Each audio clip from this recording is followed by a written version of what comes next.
Entire White House is one giant grift.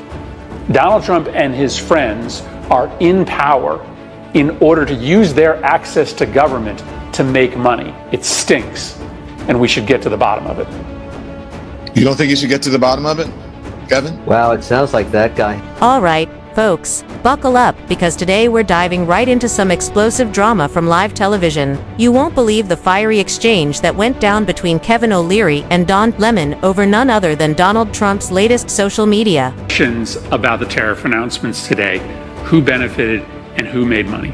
And this should matter to you too, because this could be an enormous scam. What we know is that about 9:30 today, Trump posts on social media that people should buy. It's a good time to buy. And then 3 hours later, guess what? He announces that there's going to be a 90-day suspension of many of the tariffs.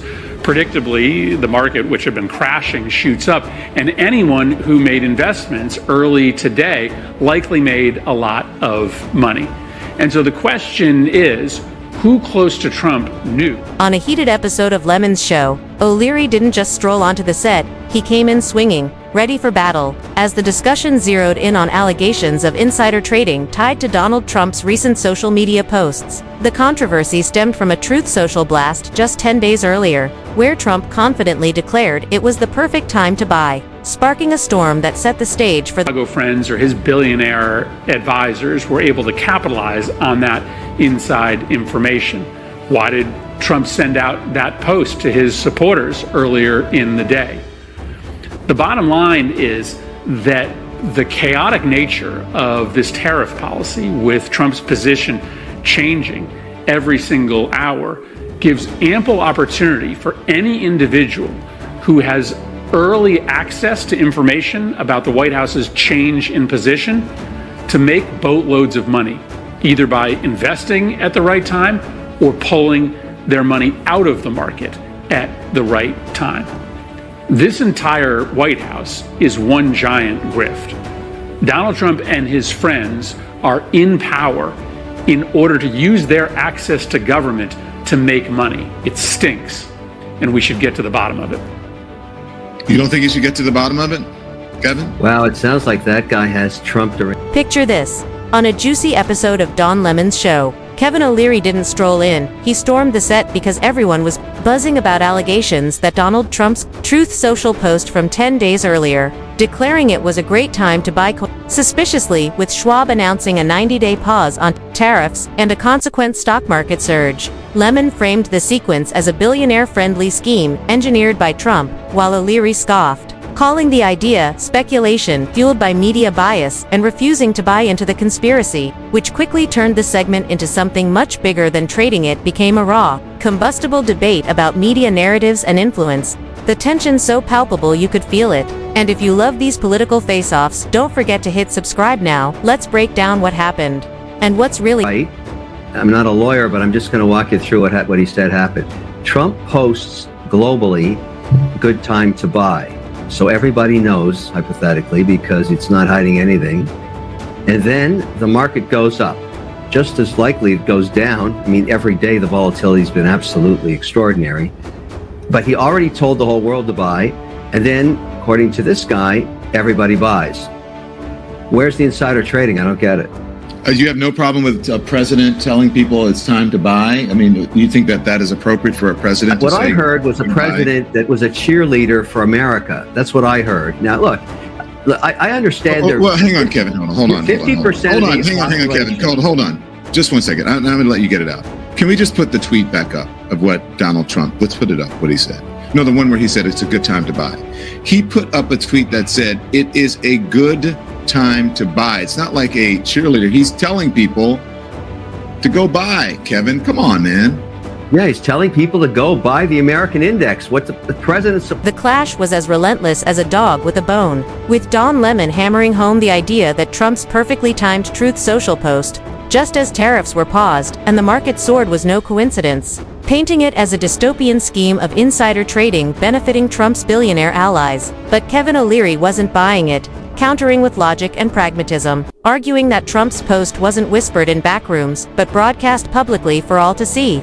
making the conspiracy fall flat, while Lemon pushed back with fiscal anecdotes and past controversies to frame Trump as steeped in financial manipulation, and O'Leary coolly reminded viewers that markets are volatile, unpredictable, and often driven by forces far greater than a single tweet, suggesting media speculation did more harm than good. The debate quickly transcended stock market chatter into a larger battle over media narratives, with O'Leary accusing the press of sensationalism and Lemon insisting on the legitimacy of suspicion, each reflecting broader public divide: skepticism versus pragmatism, drama versus nuance, and, by the end, though no winner was declared, the fiery exchange lived on through commentary and reactions, leaving audiences to decide whether they believed Lemon's suspicion or O'Leary's grounded rebuttal, proving how one Trump post could spiral into a microcosm of America's fractured media and political landscape. This is Charles Schwab.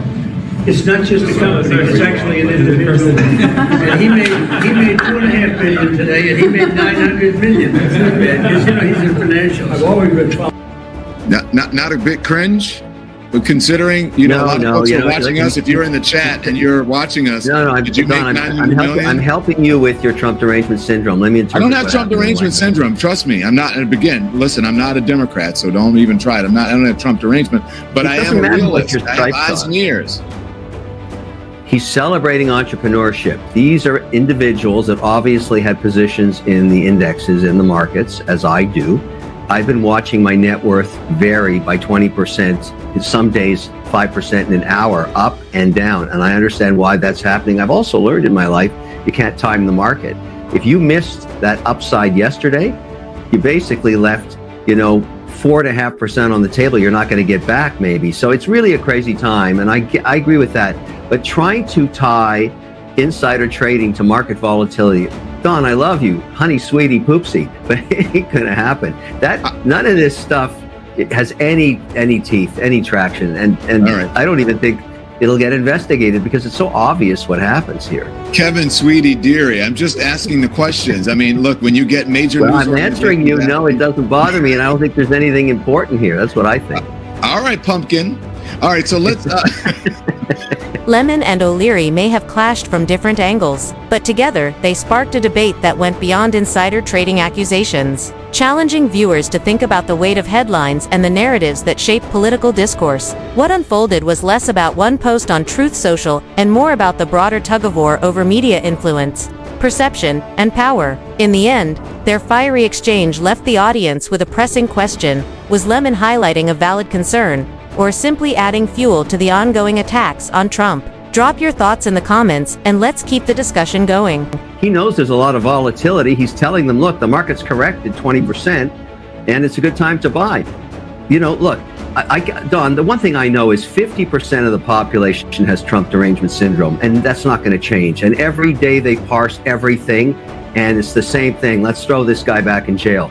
I get it, but we should be spending our time worried about the country, not about throwing Trump in jail all the time.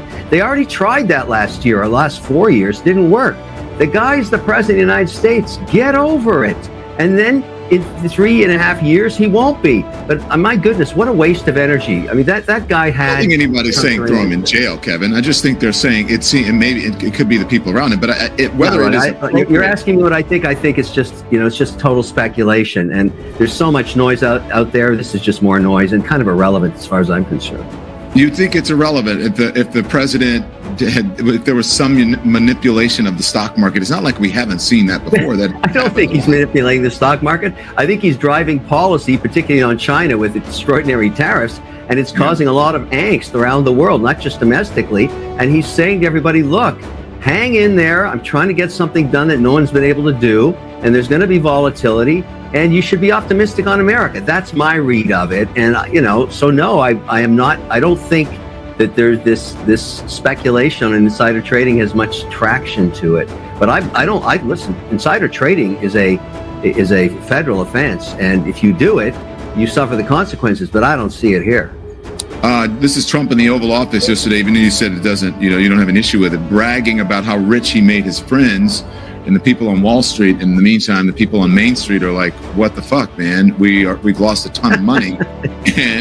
and we are living paycheck to The paycheck. clash was as relentless as a dog with a bone, with Don Lemon hammering home the idea that Trump's perfectly timed Truth Social post, just as tariffs were paused and the market soared, was no coincidence, painting it as a dystopian scheme of insider trading benefiting Trump's billionaire allies. But Kevin O'Leary wasn't buying it, countering with logic and pragmatism, arguing that Trump's post wasn't whispered in backrooms but broadcast publicly for all to see, making the conspiracy fall flat, while Lemon pushed back with fiscal anecdotes and past controversies to frame Trump as steeped in financial manipulation, and O'Leary coolly reminded viewers that markets are volatile, unpredictable, and often driven by forces far greater than a single tweet, suggesting media speculation did more harm than good. The debate quickly transcended stock market chatter into a larger battle over media narratives, with O'Leary accusing the press of sensationalism and Lemon insisting on the legitimacy of suspicion, each reflecting broader public divide: skepticism versus pragmatism, drama versus nuance. And, by the end, though no winner was declared, the fiery exchange lived on through commentary and reactions, leaving audiences to decide whether they believed Lemon's suspicion or O'Leary's grounded rebuttal, proving how one Trump post could spiral into a microcosm of America's fractured media and political landscape.